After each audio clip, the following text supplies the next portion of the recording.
Welcome to Out of My Mouth, the program where raw thoughts meet unfiltered conversations. Join us as we dive into the depths of human experience, where we share stories, perspectives, and insights that just might challenge the status quo. Get ready to laugh, cry, and ponder the world around you like never before. This is Out of My Mouth.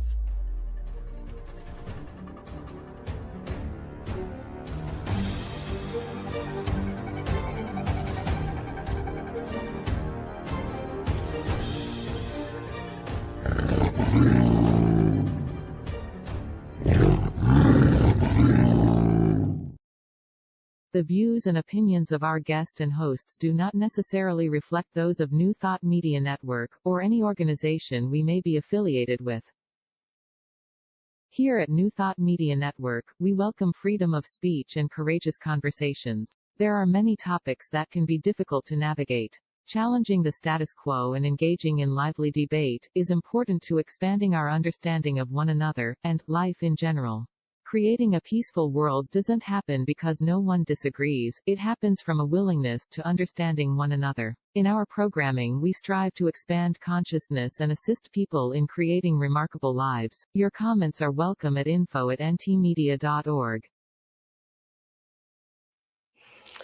Good afternoon, good evening, wherever you are in the world. Welcome to Out of My Mouth. I'm Barbara Jean. And I'm Marg. And we're so grateful that you're watching here today. We have a marvelous guest, but let's begin with our land acknowledgement. In the spirit of reconciliation and peace, we are grateful for the opportunity to meet on these sacred lands. We thank the generations of people who have taken care of this land for thousands of years. We recognize our oneness. We realize our history, and we choose to create a new reality. We are one. Miigwech. Thank you for speaking to and honoring our land, Barbara. Thank you, Mark. I'm so grateful that Rhona Segarra is here with us today. And in her words, in a culture of decreasing religious participation and increasing loneliness, let's adapt religious traditions and apply them in secular communities to ease loneliness. Reverend Rhona Segarra has been the minister at Unity New Westminster in beautiful BC since her ordination in 2019. Now I abbreviated that, but it's British Columbia. Rhona is passionate about people and relationships.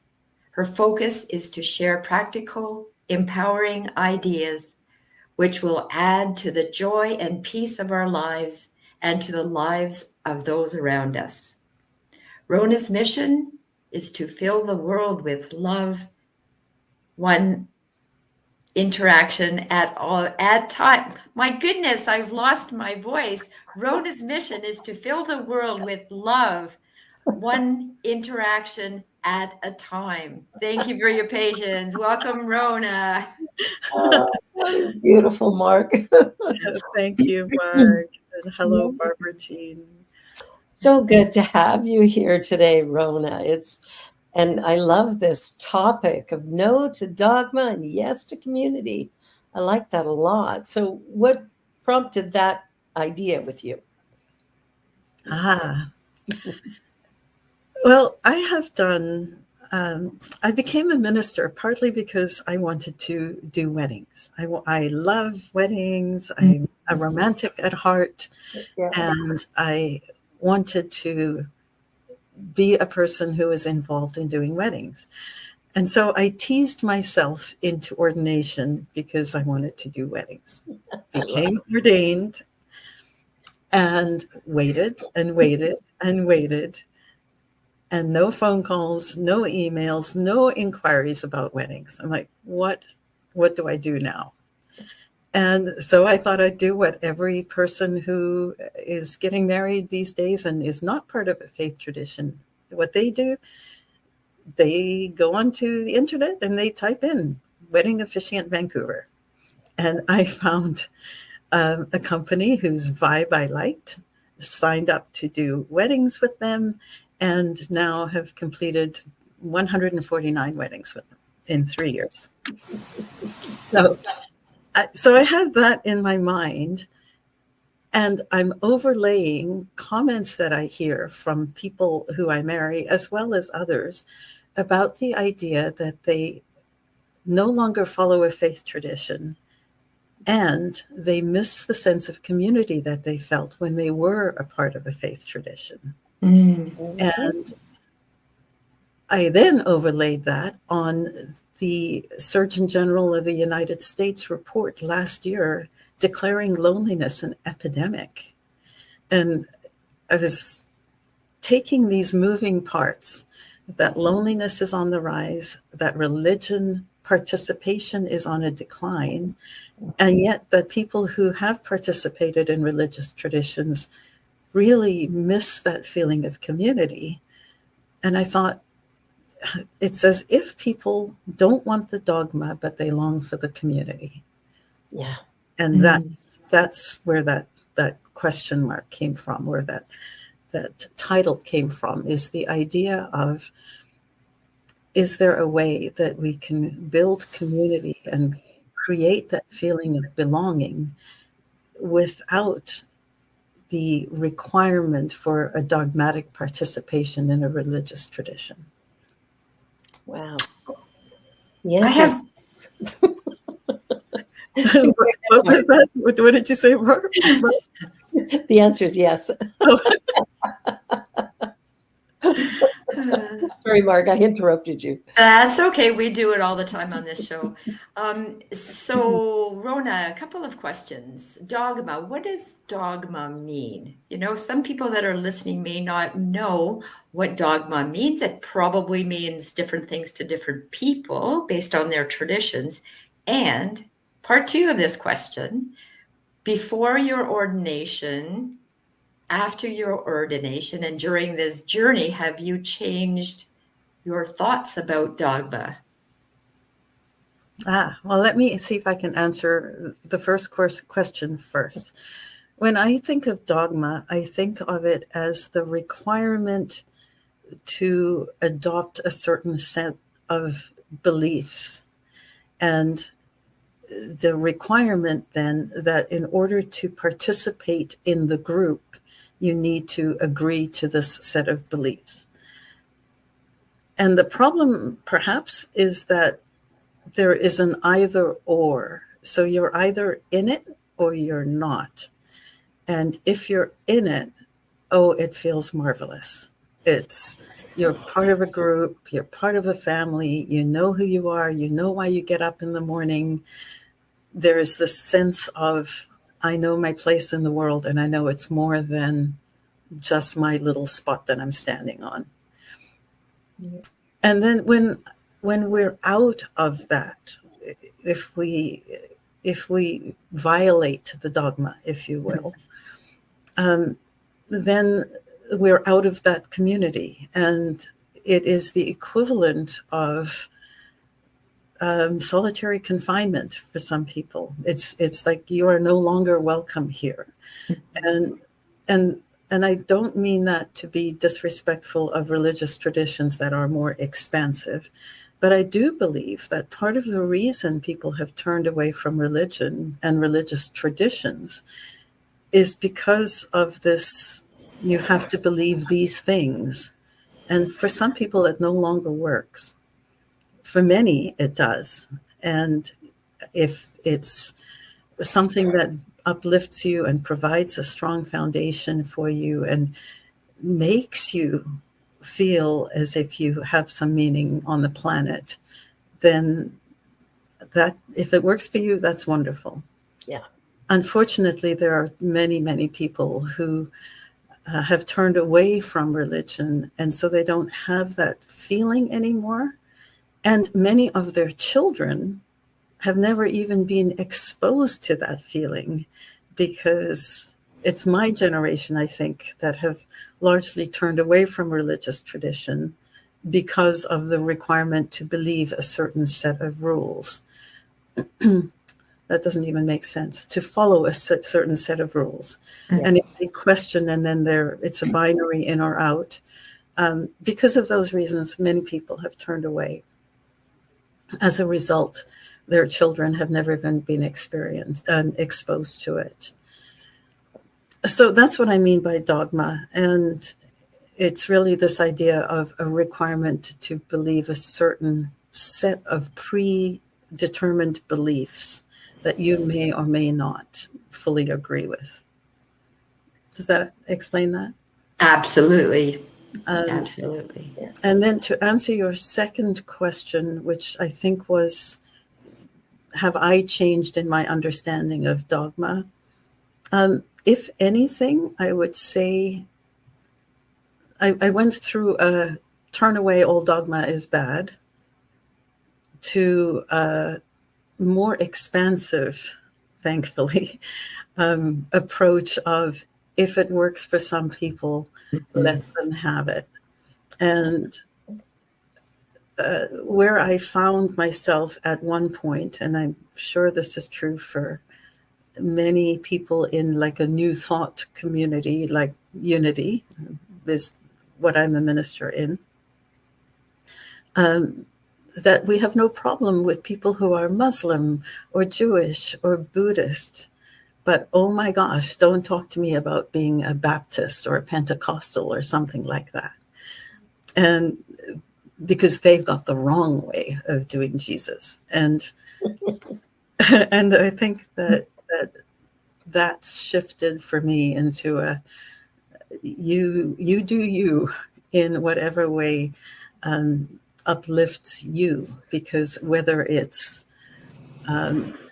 Buddhism or Jewish or Wiccan or none of it, or fundamental, if it uplifts you, it uplifts us all. As long as you're not trying to force that on me, because that's taking away my self-determination. So that's probably the biggest expansion for me. That's beautiful. That's beautiful. Because I think that's a really important thing, that we have to be accepting of people where they are. And I know I've heard sometimes people in our teaching who've been less than accepting of somebody who is, Baptist or Catholic or whatever. So I love your approach, because I think when we consider that we're all one, which is what we believe, is that there's only one thing, then I am the Baptist, I am the Muslim, I am there's that connection where we are actually all connected. And so I love what you said about, if the belief uplifts you, it uplifts us all. And it does, because there's only one thing going on and we're all a part of it. So, I love that. Yeah, I have this vision of almost like a safety net. Like trapeze artists used to have, I don't know if they still do, I haven't been to a circus in a while, but they have this safety net. And as you watch a person, when they drop onto that, because they're finished their performance, the net bounces with them. Where they are, it drops down or it lifts up. Well, if you imagine that we're all part of that net, then whatever one person does to lift lifts the entire net. Yes. And the corollary is also true. So I think of us as literally an interconnected net. Beautiful. It helps me. Yeah, that's a great way of looking at it.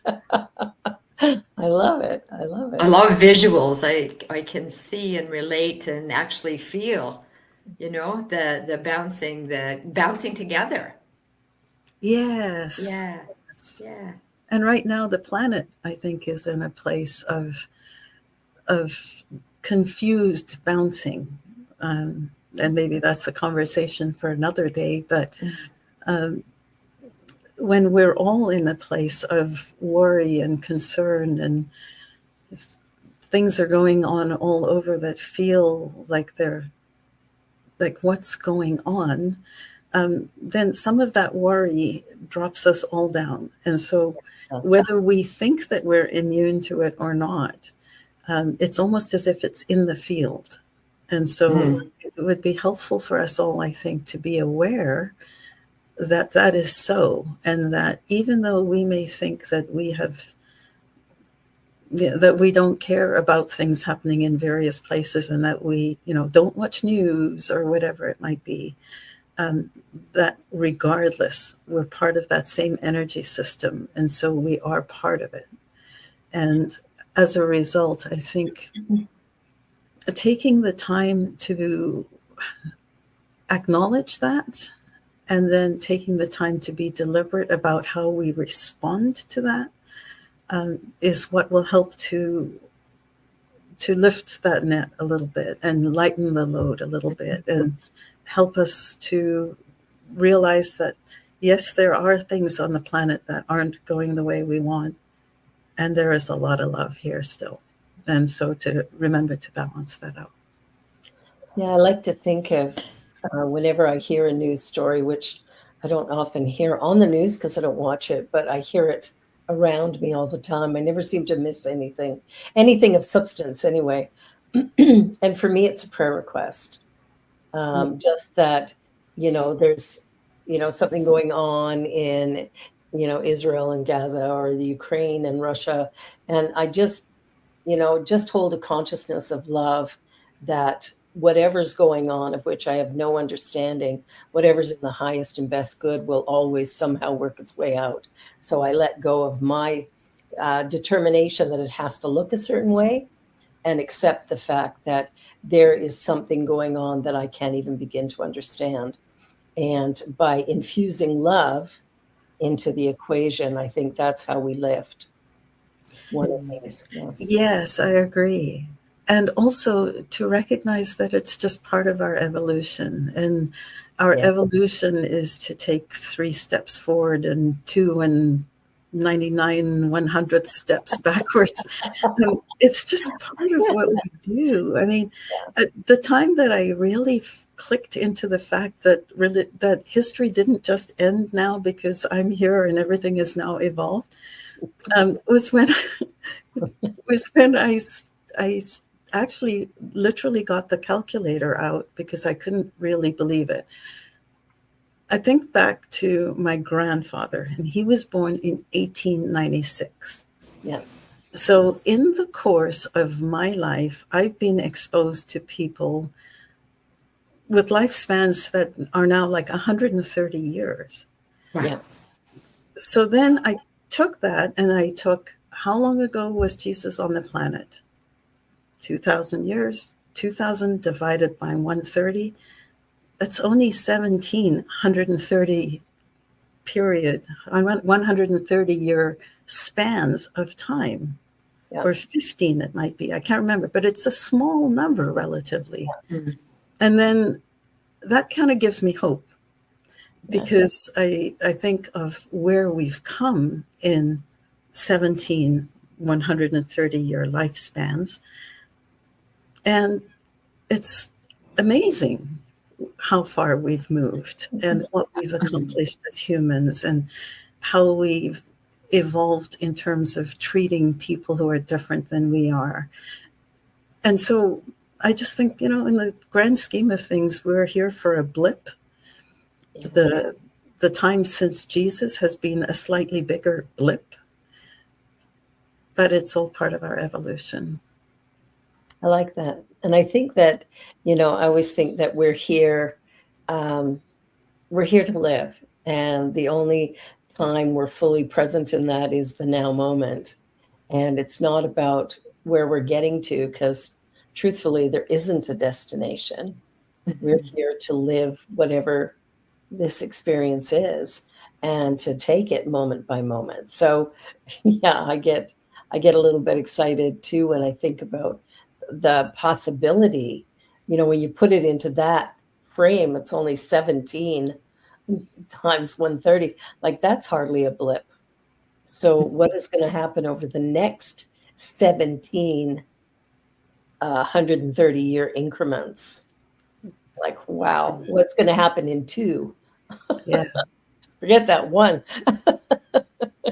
Isn't it exciting to think of it that way? It really is. It's like, oh, this is, so what we're going through now, it's just part of our humanness.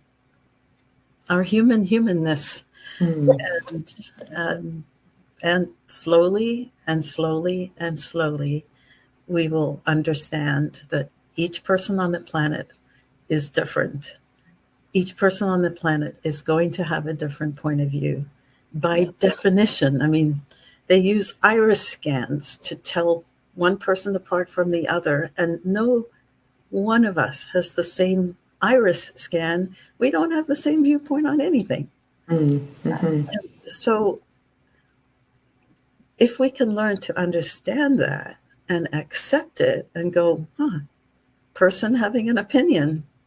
Oh, person having an opinion. Doesn't have to be mine. Don't have to agree. Don't have to impose.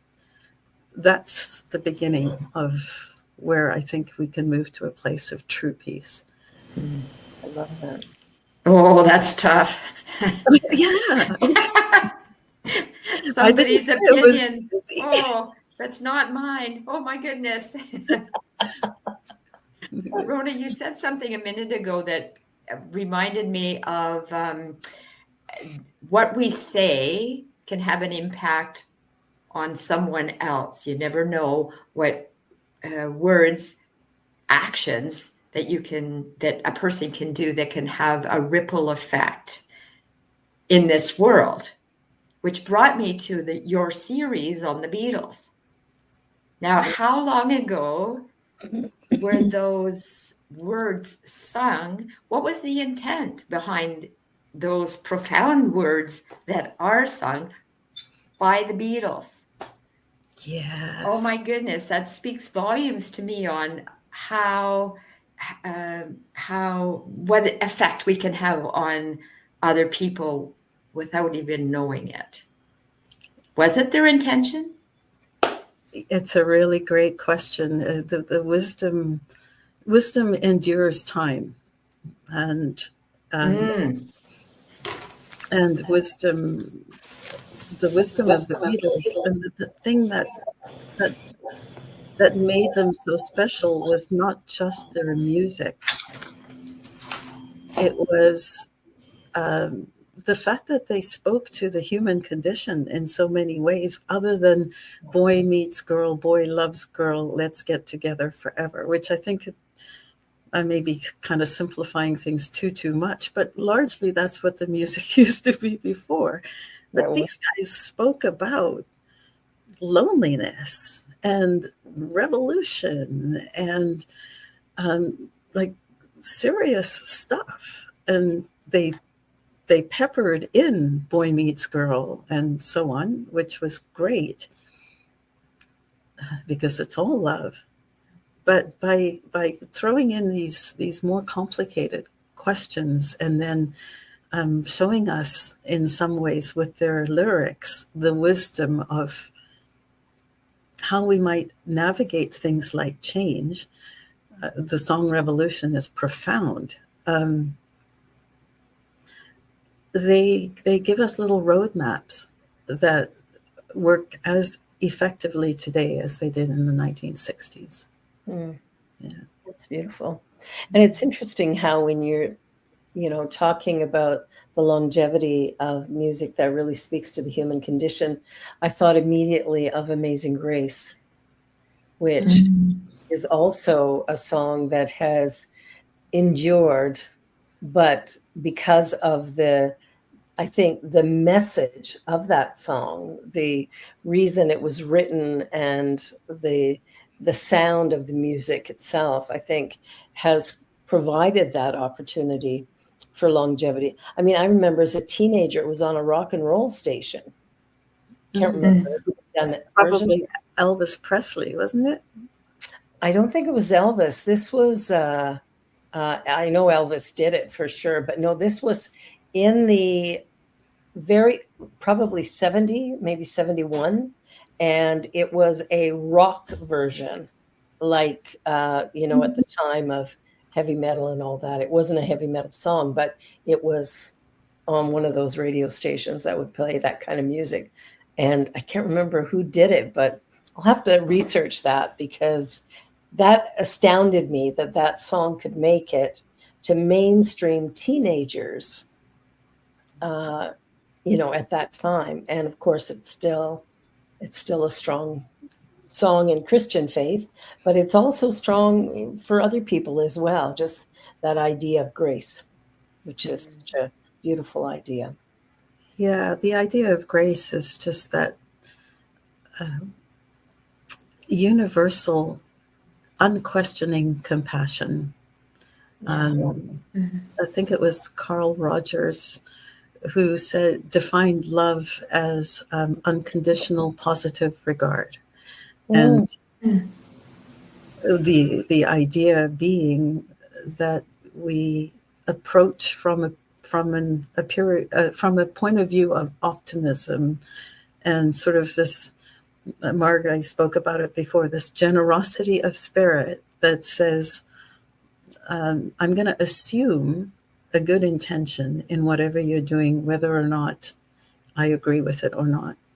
And grace is the underpinning foundation of that idea, or maybe you consider it an umbrella of that idea of, it's just like this, I am willing to give you space to be who you are, through all the good, all the not so good, the misery that you sometimes behave like, as well as the joy that you behave like, and the decisions that you make, and just be okay with it all. I think that's what grace is. It's like forgiveness on steroids.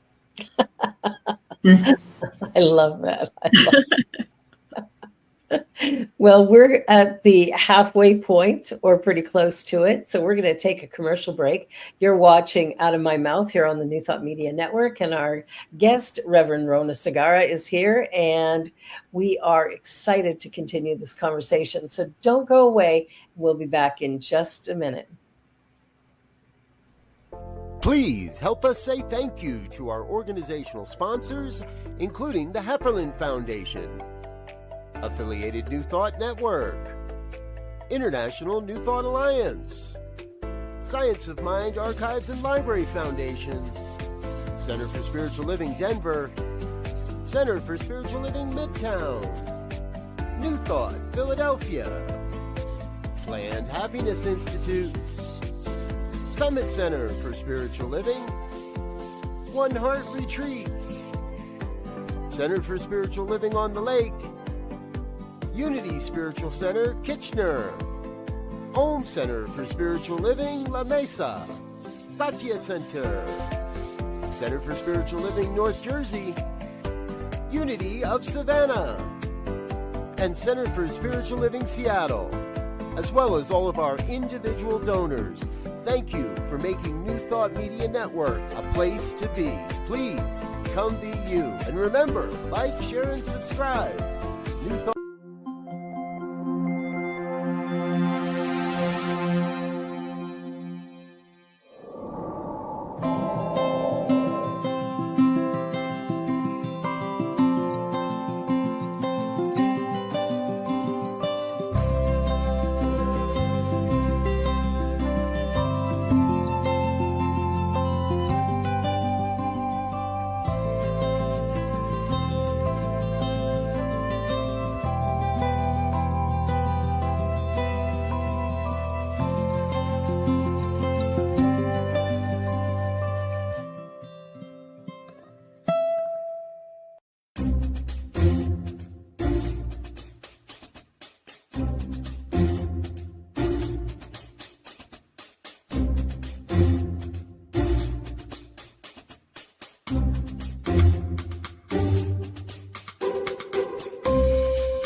And we're back.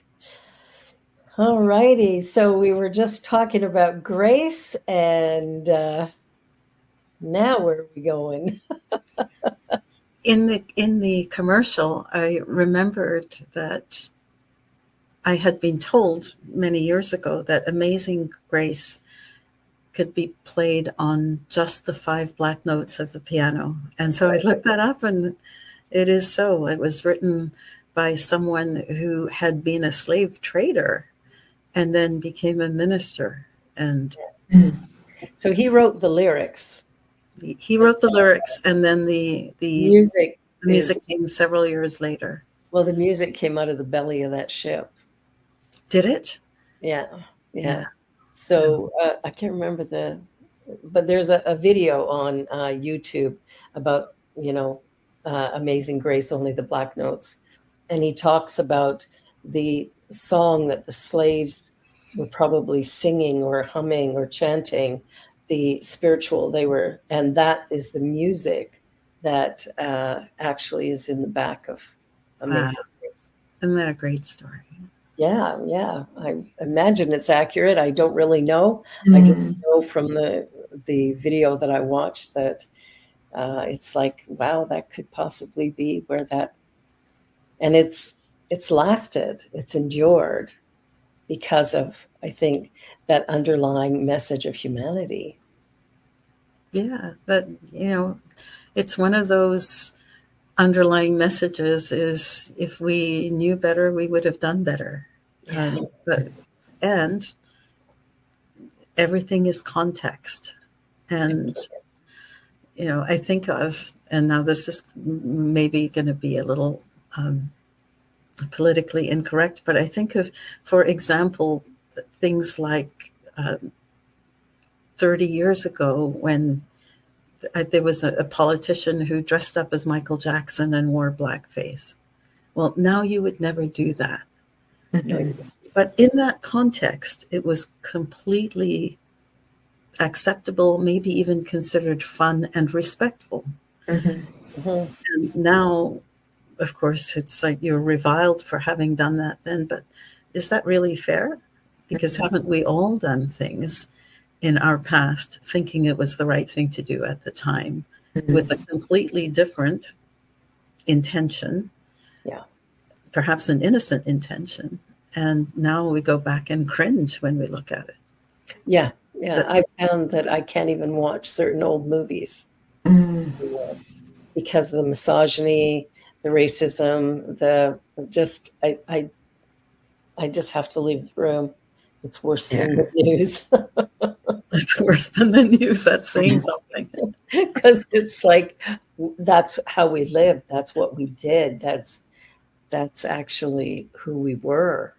And that, I think, is the hardest part, to acknowledge that we did harm. And many of us, it was not intentional, but we still did harm. And so now we're trying to figure out how do we do things differently to ensure that there is no repetition of that, where we can actually begin to create more out of love than out of an abuse of power, which I think was some of what was going on. My gut is still wrenching and my heart is still, and I'm angry. And like when I have the vision of the belly of the ship, and if I go to the 30 years ago when someone dressed up like Michael Jackson,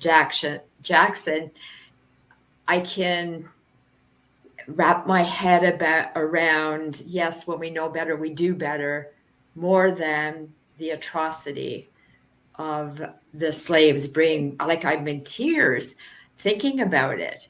I guess I have some work to do on forgiveness and going like, I remember you're talking about books and movies, and I read the book Indian Horse, and I love Richard Wagamese. I've got so many of his books. I really disliked the book Indian Horse, and then I saw the movie, And I realized I didn't like the book because of the truth that it revealed. And yeah. I got to write down the title of that one because I haven't read it. I have not either. It can be so uncomfortable to accept some of the horrors that have been done. And here we go back to the religion thing. Some of it done in the name of religion. And so even that, the word grace, now that we've spoken about it, keeps coming to my mind, Mark. And I'm not sure that it needs to be work on forgiveness. It's just a journey. And you don't have to do it. It's just a journey. And it doesn't have to be work. It's just an opportunity to consider being more open to the context. Wish we didn't do it, and it was done. And how do I want to see myself and the people I know and the people I love treated in the future, and how can I be a part of that? And be heart sore anyway, because it freaking hurts to imagine that people did that to people. The dehumanization of people is the number one thing that we do when we insist on our own right way in any way. And that goes for all of the war of today, all of the wars of yesterday, and all of the wars of tomorrow. And the bullying that's going on. Because bullying also requires, a certain idea that this person is less than. And so I'm going to do mean things to this other person because there's no good reason for it, but I'm going to do it anyway. Yeah. So there's a lot of times when we as human beings do the unthinkable. And later when we reflect on it, go, whoa, wish I hadn't done that. Mm-hmm. Yeah, it's an unfortunate part of our humanness is this jockeying for position, perhaps, and the unwillingness to address the discomfort of questioning ourselves about why we're behaving this way. Because even a bully, at their core, are really just longing for someone to hug them. Oh, absolutely. And absolutely, yeah. And discovering perhaps that, or maybe an unquestioned belief that asking for a hug or needing love or something is a weakness, and weakness is not okay. So there's so much loneliness in the persona of the bully that even if we could see that for who they really are, which is just a little kid who is longing to be loved, exactly right. It doesn't mean that we're okay with the behavior. Nope. Right. But it helps to add a little bit of grace to the situation. I think if we were more willing to notice, like when a behavior is going on, I think it's a call for help. And when you've got a couple of kids that are, sort of butting heads for one reason or another, I think making one of them bad and wrong and one of them, the victim, I think we've really done a disservice, because they're both victims in a sense. The one that is doing the bullying, there's a reason for that as well, which might mean they're being bullied at home, or they're not getting, like you say, the love that they need, or that hug or whatever. And so they're acting out and fighting against what they deem as maybe somebody who is getting that, rather than, who they are. So I think there's a lot of depth when we sit back and go, how do we take this to a deeper place I think we have to look at everything and realize too that every person is generally doing what they believe, right? What they believe to be the right and perfect thing in that moment. So whether we're looking at Putin or Hamas or whatever we're looking at, there's an idea in there that somehow I'm doing something for myself or for others. And it's hard for the rest of us to really, like Cheryl just said in the chat, hurt people. Yeah. So I think there's a whole new way of looking at all of this. This stuff is coming to a place of love for every heart. Yes, and it's one of those say yes to the person and no to the behavior. Exactly. It's all those things are true, and sometimes the behavior, because it's harming someone else, that's not okay. Exactly. So whenever we're in that place of we are right, WAR, war, it is, as you say, a place where you have this either or a winner or a loser. Yeah. And there's no space then for let's have a genuine understanding that I have preferences, you have preferences. We both actually have a right to them. Exactly. We both have a right to a certain amount of space, whatever that might look like. Yeah. And how can we navigate that? As opposed to whether it's a bullying on a schoolyard scale or a bullying on a nation to nation scale, the principles are the same. It's like you're dumb, I'm right, and there is no discussion, and you don't deserve to be here. And it's complicated. It is. And at the same time, it's actually quite simple, which is we're all here. We're all in the soup together. How do we make it into something that tastes good for everybody? There you go. The intergenerational pictures that the intergenerational harm that we're doing right now on the planet, though, is a concern for me.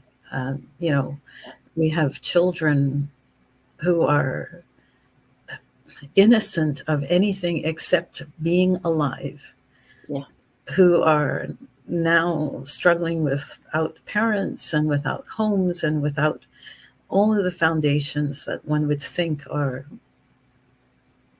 necessary for life, certainly for full and abundant living. And those children are going to have their own harms to deal with as they grow. And this is, I think, the reason Jesus said it's not even enough to go from an eye for an eye, for an eye for an eye. You have to turn the other cheek. We have to see things differently than how they are now, because the old law was, and you took an eye, I'm going to take your family. Yeah. Then the law moved to an eye for an eye, like a retribution that sort of made sense. There's a name for it now. I can't remember what it's called, but it's like a reciprocal response, I think is what they would say. Yeah. And yet his teaching was, don't even do that, because it still creates harm. Where there's harm, hurt people. We have to move. At some point, humanity has to learn that we have to move from hurting each other. Absolutely. So, Rhona, you said you started your journey because you were interested in performing weddings. And I'm sure your intelligence, your passion, compassion always was there. And I wonder if going through your studies, if you developed more skills. And I'm just so grateful that you went beyond becoming a person who does weddings, is what I'm trying to say. Oh, thank you, Mark. Yeah. You know, I think, thank you. I think the idea of becoming ordained just felt like it was too big, too holy, too much of a who are you to be a minister. And so I think it was my way of sneaking into the ordination. Does that make sense at all? And when I came close to like the final step of becoming ordained, or putting my application in to be ordained, I had this massive, like, what right do you have? And I called a friend of mine in Denver, actually in Colorado, and I said, talk me off the ledge here. Like, I'm like in that place. And she said, you're just upper limiting. It's okay. It's just normal. And she just kind of just took it all. It just means that this is something that means a lot to you, and you're concerned about whether you'll do it well, and notice it for what it is and do it anyway. So we all need a friend like that. Yes, exactly. So upper limiting. I love that. That's a great phrase. Yeah. So does Unity have a dogma? I would say it's a little bit of a yes and a no. There are, and the reason I say it that way is that we welcome all people and all faiths. And depending on the church that you're at or the spiritual center that you're at, you may hear excerpts from the Bible. I certainly bring in the wisdom teachings of Jesus quite often, but not at every service. We have 5 principles. So I guess it's slightly different from a dogma in that we don't expect anyone to unquestioningly believe anything. What we do is say, these are the principles we think work, and here are some ideas how you can apply those principles. Try them, and if you like them, it's like a buffet. It's like you go to a buffet. Today, this feels like the right thing to pick up and try. And if it doesn't work for you today, who knows? Maybe you'll like it like you like broccoli now that you didn't like it when you were 8. So, or maybe you still don't like it. But, we have 5 basic principles. One universal power, that there's a network of all, that ideas, whatever ideas we have, lead to the experiences that we have in life, or to how we approach our experiences in life, that we take time to be still, and that when we do that, we'll live in peace. And then the suggestion. So that's sort of the principles. To put the principles to work, you start at the bottom. Are you living in peace? If it's not peaceful, what can you do? Take time to be still. And then question what you're thinking. And ask yourself if there's another idea that could add more peace. Turn the other cheek. Keeping in mind always that we have this umbrella of one power. So call it God, Buddha, the force, quantum, life, nature, whatever the heck you might call it. It's one. It's not like we have, I have this vision of the Christian God and Buddha and like all of these other gods sitting up in heaven and having tea and looking down at all of us humans and shaking their heads and saying they still don't get it. What the hell? Having a chuckle. Yeah, and so keeping in mind that there's only one power, one creative energy, whether it's a he, a she, an it, quantum. It doesn't matter what you call it. Yeah. There is only one. There can't be anything that's like, okay, well, this area of the universe is ruled by God, and okay, this part of Africa is going to be ruled by something else. No, it's one. It's one. And we're all part of it. I love that. So, and then our goal is, as ministers, my goal is to take the human problem or a human concern, often that I've just experienced, and see how the principles that I just spoke about might apply. Like, let me try a different idea here because the idea I had didn't work that well. That's all. That's all. Yeah, the minute we begin to look at something from a new perspective, it changes it dramatically. And it's so powerful to begin to, somebody was on our show, this one or the other one, I can't really remember at the moment. It was this show because it was, oh shoot, his name just left my mind. Anyway, he talked about when he came out to his parents, and before he did, he sat with himself and went, so what if they fully accept me? Awesome. And what if they don't? Well, that's their choice. And he spoke about it that way.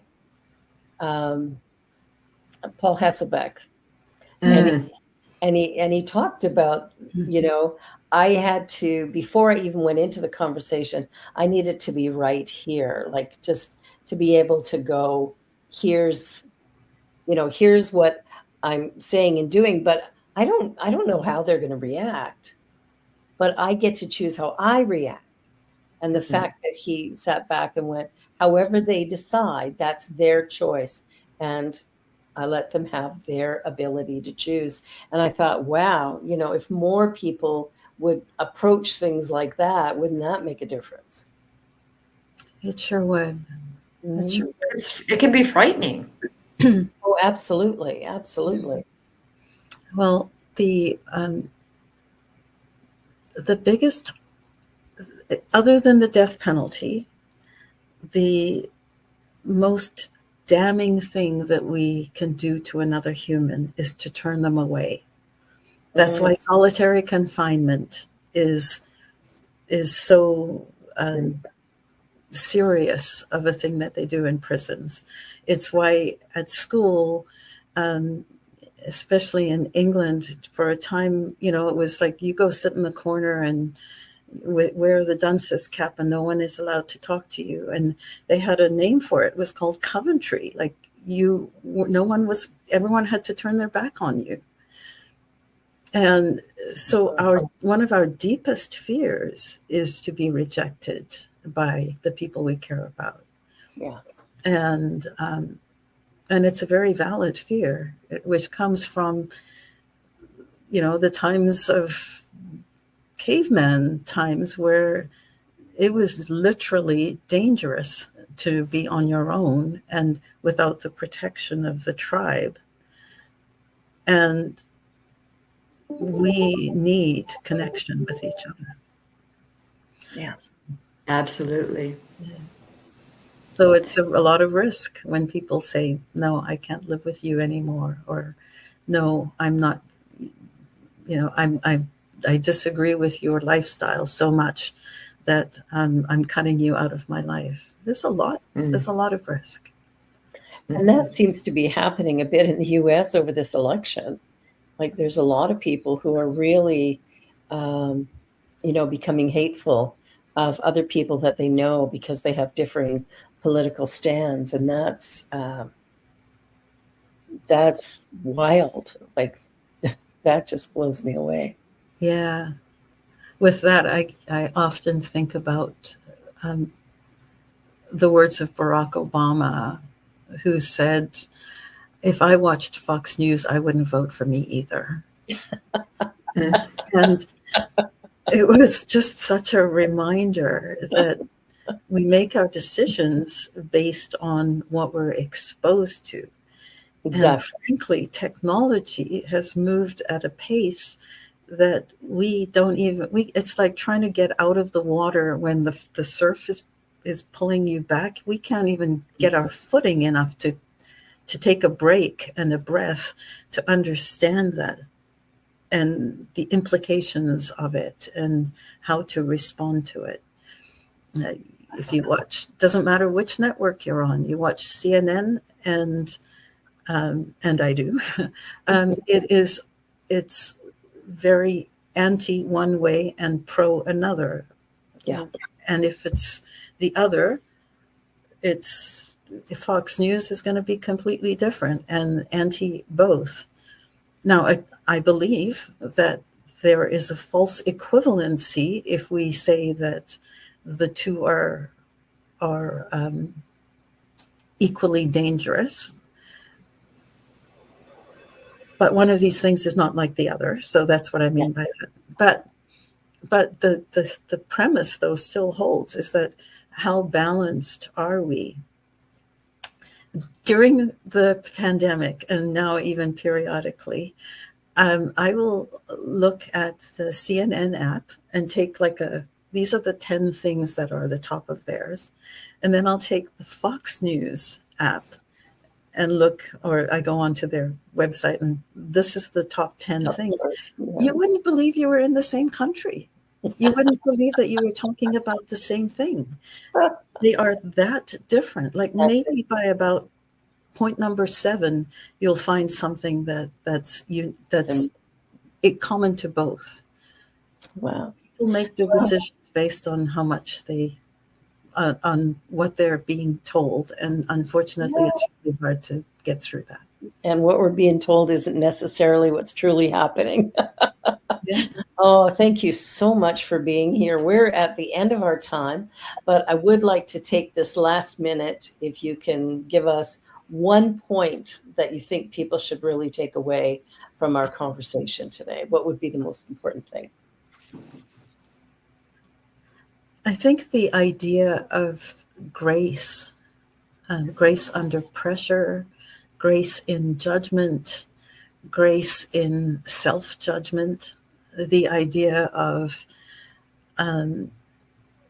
creating a gentle safety net for all of our mistakes as well, and encouraging people to look at people from that view of grace. So that's my suggestion would be. Oh, it's beautiful. Reverend Rhona, thank you. You've been wonderful. Marg, thank you so much for being here. We're at the end of our time. And thank you, Barbara. Oh, I'm so glad. Thank you for having me. What a joy it has been to have this discussion with you. Yay, I'm so glad. Well, you're watching Out of My Mouth on the New Thought Media Network, and we'll be back again next week with another remarkable, interesting guest. And until then, be sure to like, share, and subscribe, and maybe even consider donating to the New Thought Media Network. Bye for now. See you next time. Bye, and thank you, Deja. Yes. Bye. On behalf of everyone at New Thought Media Network, thank you for being a member of our virtual family. Your financial contributions help share the New Thought message with people from around the world. Please visit and contribute at www.ntmedia.org/donate. New Thought Media Network, come be you. And please, like, share, and subscribe. Until next time, peace and blessings.